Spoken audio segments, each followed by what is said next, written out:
Hi, today we're going to be looking at the differences between Aguila 124 grain and Blazer Brass 124 grain 9mm ammo through this Canik Rival that I shoot for USPSA. So the story here is I'm not trying to determine which is better or which isn't.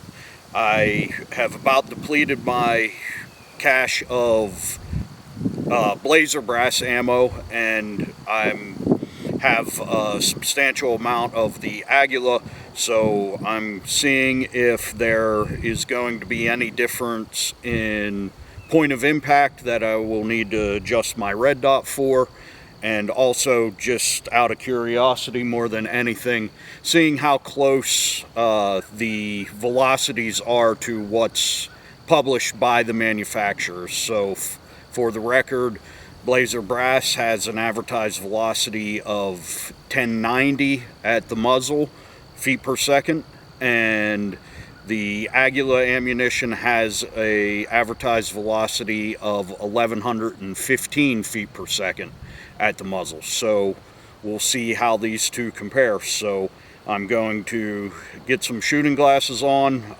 some ear protection on, load up with the Blazer Brass first. I'm going to shoot the top target here that's set at about 15 yards, and with 10 shots then we'll shoot the Aguila ammunition at the lower target, and we'll compare the velocities and the group as well as the location of the group. So let's get started.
Hey everybody, so the wind kept up, as well as my neighbor showed up to trim some trees right next to our property line, so the sound conditions weren't good to continue filming outside. So what I did was export some information from the Athlon app, as well as snapped a couple pictures of the targets so we can walk through the results here as I record my screen. And let's take a look at the velocities here. I have the detailed information at the top of the screen, which you're welcome to pause the video and look at, but I'm going to focus on just the averages here to discuss. Some of the key points are we achieved 1142 feet per second with the Blazer Brass, 1202 with the Aguila ammunition for a difference of 60 feet per second. Our advertised velocities were 1090 and 1115 for the Blazer and Aguila respectively, which is a difference of 29 or 25 feet per second, excuse me.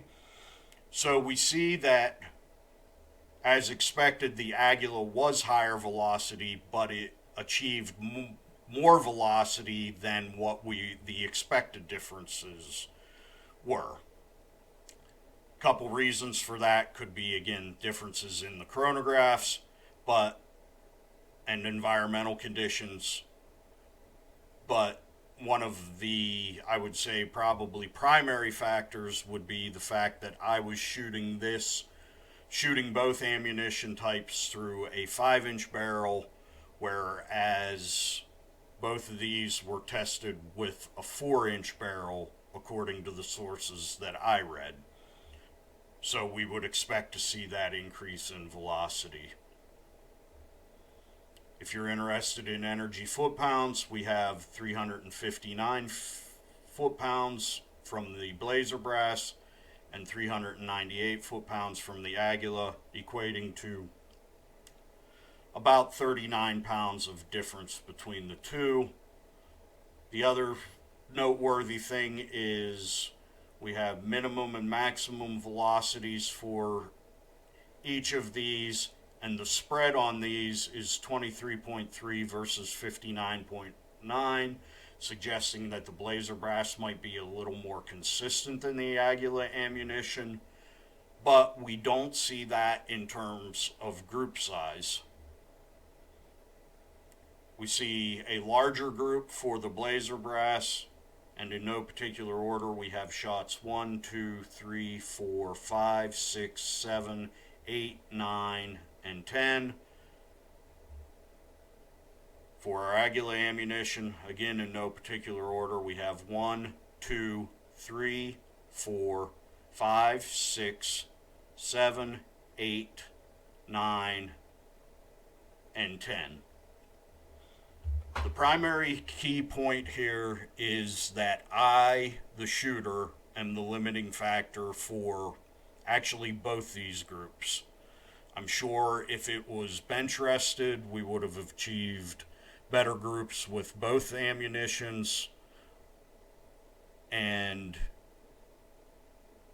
but the thing I want to emphasize there is that the good news is that I'm the limiting factor in both these group size. So as I switch from the Blazer Brass to the Aguila ammunition, I can move forward with confidence that my ammunition choice isn't my limiting factor in the accuracy that I receive. The final key point there is we do see an apparent point of impact shift where the Aguila appears to be shooting a little high. More shots will confirm or disconfirm that, and I will adjust my sights accordingly. So those are the key takeaways from this shooting exercise. I hope you found this information useful. Thanks again for watching. If you like this video, please like, subscribe, feel free to comment, and always remember that life is better in the wild.